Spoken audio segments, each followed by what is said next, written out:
Hola, buenas noches.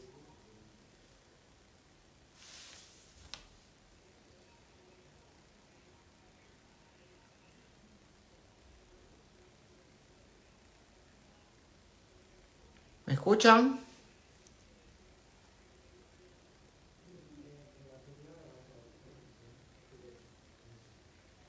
Hola, buenas noches. ¿Cómo están? Parece que ahora sí se escucha.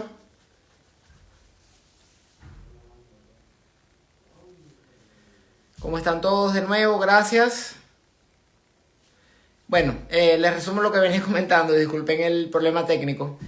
Queremos conversar a propósito del mes de noviembre y de la salud masculina, un tópico que a mí siempre me ha parecido muy interesante dentro de la medicina en general, más aún dentro de la salud masculina, de la cual venimos de finalizar o estamos finalizando el mes de noviembre, que es el mes sobre la concientización, concienciación sobre la salud masculina, valga la redundancia, que es el tópico mítico, pero bastante real, del cáncer de mama en el hombre. Un tema que, bueno, que no se toca, casi nadie toca, casi nunca, mucho menos en noviembre.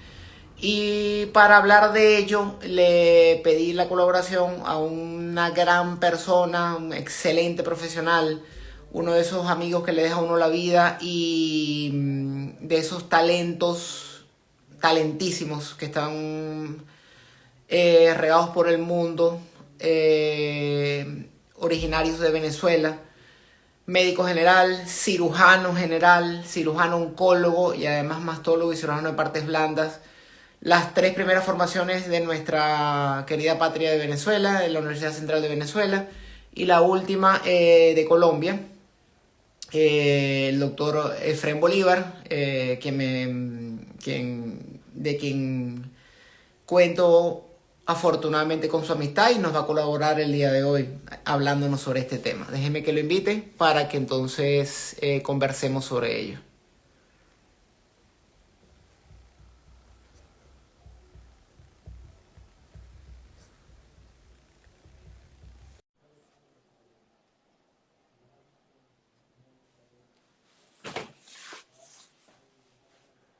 Valga la acotación, además de todo el currículum de mi amigo Efraín, gaitero debo confesar que más y mejor que yo, y de los tiburones, muy orgullosamente de los tiburones de La Guaira. Efraín,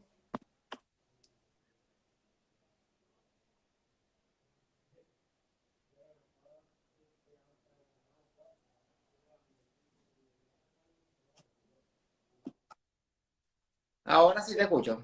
¿Cómo estás, Efraín?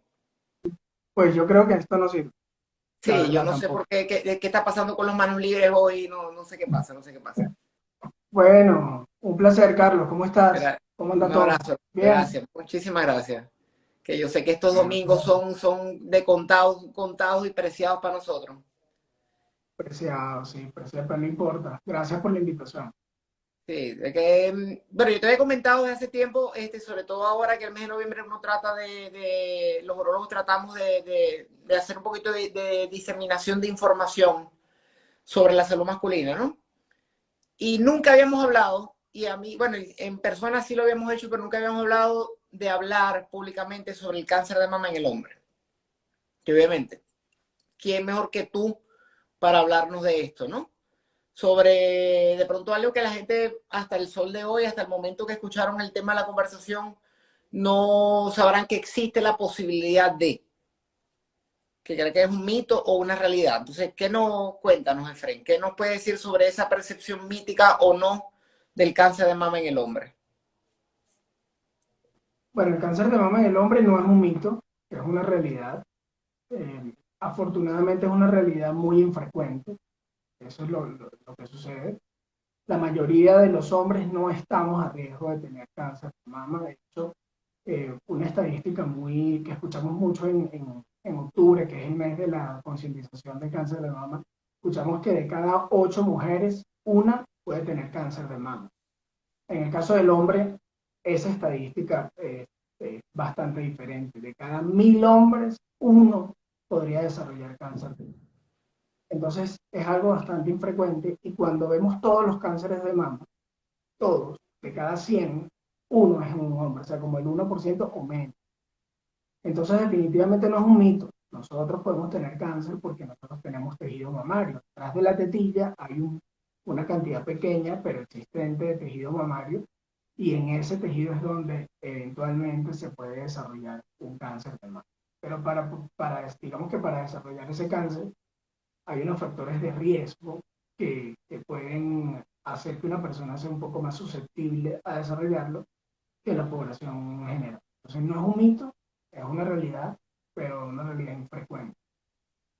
Fíjate que es importante, yo creo que es importante hacer la aclaratoria, ¿no? Porque yo venía en mi mente con el número de el 1%. Es verdad, ahora que le dice, es el 1% de los cánceres de mama, no es el uno por Correcto. ciento de los hombres. Pues si hablo del 1% de los hombres, sea uno de cada 100, o sea que eventualmente uno va a conocer uno, dos o tres personas con un cáncer de mama, hombre, masculino, cuando en realidad es uno de cada 1000. Por eso de pronto muchos pasan por la vida, sobre todo la gente que no está como uno en este medio, sin darse cuenta o sin conocer un paciente masculino afectado por cáncer de mama. Como tú me dices, obviamente todos los hombres tenemos tejido mamario, en escasa cantidad, pero los tenemos. Y mencionaste de factores de riesgo. ¿Es la cantidad de tejido mamario, es la presencia de tejido mamario o factores de riesgo diferentes a la presencia del tejido mamario lo que hacen más susceptibles a unas personas, a unos hombres específicamente, de sufrir de cáncer de mama? Hay varios factores. Digamos que cuando uno ve cáncer de mama en mujeres, los factores están bastante bien estudiados, tienen un riesgo relativo específico. Uno sabe cómo cada uno de esos factores puede incidir en el riesgo de una mujer. En el hombre, esos factores o los estudios que hay son estudios retrospectivos, series de casos, pero bueno, digamos que podríamos tener un cuadro, una tablita con los factores de riesgo de cáncer de mama en el hombre.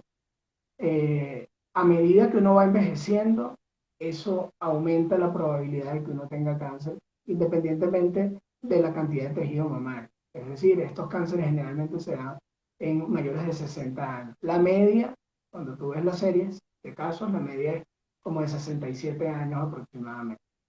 Se da más en raza negra que en raza blanca y digamos, aparte de eso, sí hay otros factores que no tienen que digamos, no son demográficos y tienen que ver con el paciente como tal. Por ejemplo, tener antecedentes de cáncer de mama en la familia.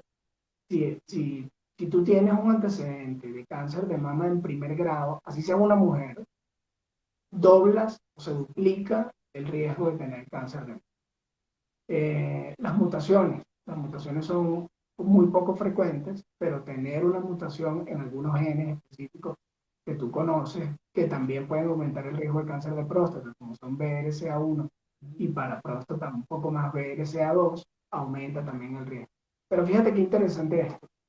Si una mujer tiene una mutación de BRCA2, una mutación patogénica, su riesgo de tener cáncer de mama a los 50 años es más o menos como del 45-50%, pero hasta los 70 años eso sube como hasta el 80%. El riesgo es bastante elevado. En cambio, cuando analizas una mutación en un hombre, una mutación en BRCA2, el riesgo de tener cáncer de mama es como de un 7-8%. Siete Entonces, ocho por ciento. sí, teniendo la mutación. Entonces, digamos que un hombre que tiene una mutación en BRCA2 no tiene ese riesgo tan elevado que tienen las mujeres. Eso es importante aclararlo. Porque digamos que en la actualidad, con el desarrollo de la genética, de los test genéticos y de las especialidades, antes no teníamos tantos genetistas como ahora, pues se está haciendo más consejería genética en el hombre con antecedentes. Y cuando sale la mutación, pues es importante aclararle a la persona que su riesgo está más elevado, pero que no es como el de las mujeres. Entonces, en las mujeres hacemos unas medidas de reducción de riesgo, como quitar todo el tejido mamario y hacer una reconstrucción. En el hombre eso no está estandarizado. En el hombre con este riesgo, pues se utilizan unas medidas para aumentar la probabilidad de una detección temprana de la enfermedad, pero no para reducir el riesgo.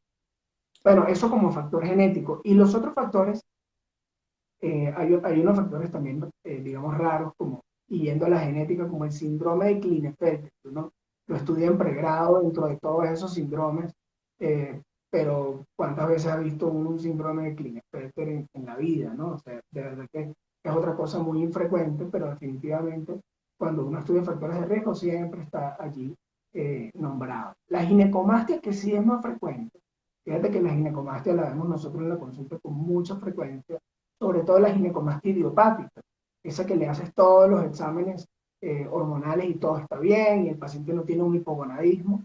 Ese paciente, estadísticamente, hay una asociación estadística entre tener ginecomastia y tener cáncer de mama, pero la asociación también es una asociación estadística pobre y el incremento de riesgo también es bajo, pero sí hay un incremento. Yo se lo Le digo a los pregunto, pacientes, doctor, te ¿qué hago, pasa si no me quito la ginecomastia? ¿Me va a dar cáncer de mama? El riesgo sigue siendo extremadamente bajo, pero tienes un poquito más de riesgo que el que no tiene ginecomastia. Esa es, digamos, la aclaratoria que hay que hacerle a las personas que lo tienen, por ejemplo. la ginecomastia, tú me dices idiopática, no la ginecomastia asociada al uso de esteroides anabolizantes. Bueno, la ginecomastia, no, lo que te quise decir es que la ginecomastia idiopática es la que más vemos en la consulta. Ah, ok, ok, Digamos perdón. que para riesgo de cáncer de mama, la ginecomastia producto de esteroides anabolizantes se comportaría igual en cuanto a riesgo. Las ginecomastias que están asociadas a hipogonadismo o a hiperestrogenismo, esas sí tienen un riesgo más elevado de cáncer Por de mama. componente, por su componente hormonal. Te hago una pregunta porque me acaba de surgir una pregunta a mí. Me dices que el hijo, perdón, la persona familiar que tiene un familiar con antecedente de cáncer de mama tiene alrededor de 2 a 3 veces más mayor riesgo de sufrir de un cáncer de mama. Estamos hablando de un paciente masculino, obviamente. Que Pregunta, tiene un a este antecedente paciente, de primer grado, primer grado. ¿se le recomendaría a este paciente masculino en líneas generales hacerse un test genético cuando tiene un familiar con cáncer de mama? Te lo digo porque sabemos que la mujer es una patología lamentablemente podríamos llamar frecuente y casi todas las mujeres tienen descendencia. No conozco ahorita los nombres cuando tienen hijos varones, pero suficiente como para, mira, debería yo interrogar en mi consulta urológica a los hombres en pro de su salud. Si tiene, yo lo hago en próstata, pero no lo hago en líneas generales para pacientes que no vienen por próstata. Entonces, al paciente en líneas generales nos interesa saber si tiene un antecedente familiar de cáncer de mama para hacerle consejería genética o orientarlo a la consejería genética. Sí, correcto. Eso es lo que hay que hacer. Entonces, un paciente que tenga un antecedente de primer grado de cáncer de mama y cuyo cáncer, o sea, la persona que tuvo el cáncer, tenía menos de 45 años o tenía menos de 50 años para hacer un Sí. balance entre los guidelines, porque hay una pequeña variación, menos de 50 años. Ese paciente tiene indicación formal de consejería genética, porque consejería no es igual a test genético. Test genético de entrada, por ejemplo, lo hacemos en la consulta en el paciente que tiene, estamos hablando de mujeres, ¿no? Pacientes que tienen tres o más antecedentes en varias líneas o que tienen dos antecedentes de primer grado antes de los 50 años. A ese paciente le indicamos un test, un panel multigénico, de una vez, de varios genes. Pero en el caso del hombre que tiene mamá con cáncer de mama y la mamá tuvo el cáncer de mama antes de los 50 años, tiene indicación de consejería genética. En la consejería genética se le hace un familiograma, digamos un árbol genealógico para que la gente entienda. Y dependiendo de ese familiograma se le indica el panel multigénico o no. ¿Okay? Es lo que se hace. Ahora, un hombre que tiene una mamá con cáncer de mama más de 50 años, simplemente pues es un antecedente y no tiene indicación de TGN ni de Ok. consejería. Ok. Pero entonces, definiendo, es mamá y abuela. Esos serían dos antecedentes. Entonces, y abuela es segundo grado, no es primero. Claro, dos antecedentes ya suman, ¿no? Entonces el riesgo relativo sube un poco más. El Ok. riesgo relativo ya llega a 3 o un poco más de 3 en ese paciente. O sea, que el hombre que se debe preocupar Y definitivamente, si tiene indicación de consejería genética. el hombre que se tiene que preocupar definitivamente es el que tiene una mamá al que le diagnosticaron cáncer de mama antes de los 50 años. Sí, correcto. Así es. Ok, ok. Y además de esto, yo no tengo el antecedente, pero me Ojo, preocupa perdón, Carlos, y el... perdón que no te hice la aclaratoria. Y el que digamos tiene que estar más pendiente aún es el que tiene el antecedente de cáncer de mama en hombre. Ajá, Es claro, decir, por supuesto. el que tiene papá con cáncer de mama, tíos o abuelos o hermanos con cáncer de mama. Ese tiene indicación formal de test genético de una vez. Ok, importante eso, muy importante. Eh, no tengo el antecedente ni materno ni paterno, pero me preocupa. ¿Qué hago? Mira, yo creo que en temas de salud hay que evitar las preocupaciones, pues ya tenemos suficientes preocupaciones en el día a día como para encima estar pensando que nos va a pasar o nos va a dar algo. Sobre Tener un todo cosas estilo, raras como esto. intentar tener un estilo de vida sano, hacer ejercicio, todo lo que hacemos, alimentación. Eh, pero yo pienso que la población general masculina no debería preocuparse por el cáncer de mama, sino por otros tipos de cánceres que tienen sistemas de detección precoz ya súper establecidos, como próstata, por ejemplo, o como cáncer de colon. Los que deben estar no preocupados, sino ocupados con detección precoz son los que tienen esos pacientes que acabamos de nombrar, que tienen un riesgo más elevado. Hay un tema que no nombramos y es el paciente con un índice de masa corporal elevado o, para que la gente lo entienda, paciente obeso o con sobrepeso. No con sobrepeso, es el paciente obeso el que tiene un riesgo un poco más elevado de cáncer de mama, porque como bien sabemos, el exceso de tejido adiposo, de tejido graso, hace que algunos precursores androgénicos se puedan transformar en estrógenos en la grasa. Entonces ese paciente tiende a tener más estrógenos y consecuentemente a tener más riesgo de cáncer de mama. Además de mamas más voluminosas o tejido mamario más voluminoso que de pronto hace en una persona delgada más fácil la detección de alguna masa que de pronto que no se pueda detectar en estos pacientes o que no se autodetecten en estos pacientes con índice de masa corporal mayor, ¿no? ¿Hay lugar en el cuidado diario del hombre para el autoexamen o no nos preocupamos por eso y simple y sencillamente no nos examinamos? Mira, el autoexamen tiene que hacérselo, como te decía, las estrategias de detección precoz en mujeres, por ejemplo, son básicamente hacer la mamografía, hacer el autoexamen mamario, que no, digamos, no es una estrategia de detección precoz o no disminuye la mortalidad, pero sí ayuda a concientizar y a conocer el tejido mamario. Y el examen médico como tal. Pero en el hombre no está estandarizado para nada que tengamos que hacer autoexamen. El autoexamen debe hacerlo la persona que tiene un riesgo un poco más elevado, lo que estamos diciendo.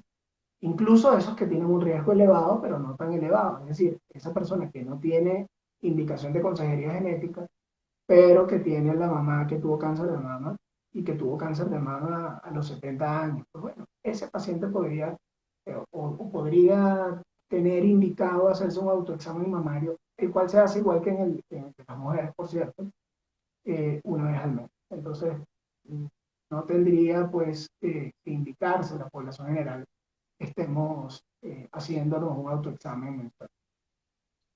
Y buscando el caso un poquito más, de pronto, como decimos nosotros, orientar el interrogatorio. El paciente con el antecedente familiar femenino, antes de los 45 años, con sobrepeso.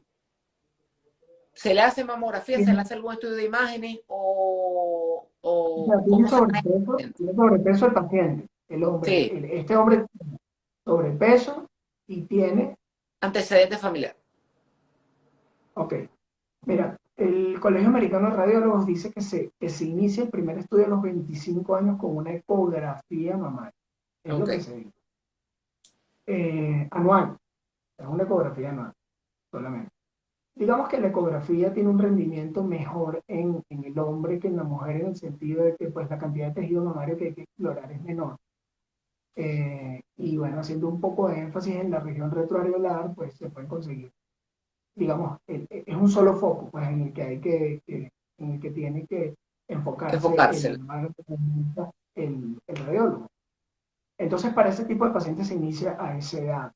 Y si el paciente tiene un riesgo, digamos, por consejería genética elevado, entonces ese paciente hay que hacerle acompañar la ecografía con la mamografía. Básicamente eso. El rendimiento, la suma de ambas, pues aumenta la probabilidad de detección en estos pacientes, sobre todo si tienen sobrepeso, porque, bueno, digamos que la autopalpación en estos pacientes o el examen médico puede ser también más difícil. Ok. Entonces, resumiendo un poco lo que veníamos conversando, no nos preocupamos si no tenemos los antecedentes y debemos, sobre todo los urólogos, pero en líneas generales la población o la comunidad médica, orientar al paciente masculino que tiene antecedentes familiares de cáncer de mama, que lamentablemente es una patología frecuente, en si es una enfermedad que se detectó entre los 45 años, informarle a la persona sobre su riesgo un poco más elevado de esta enfermedad en el hombre, en el hijo de la paciente original.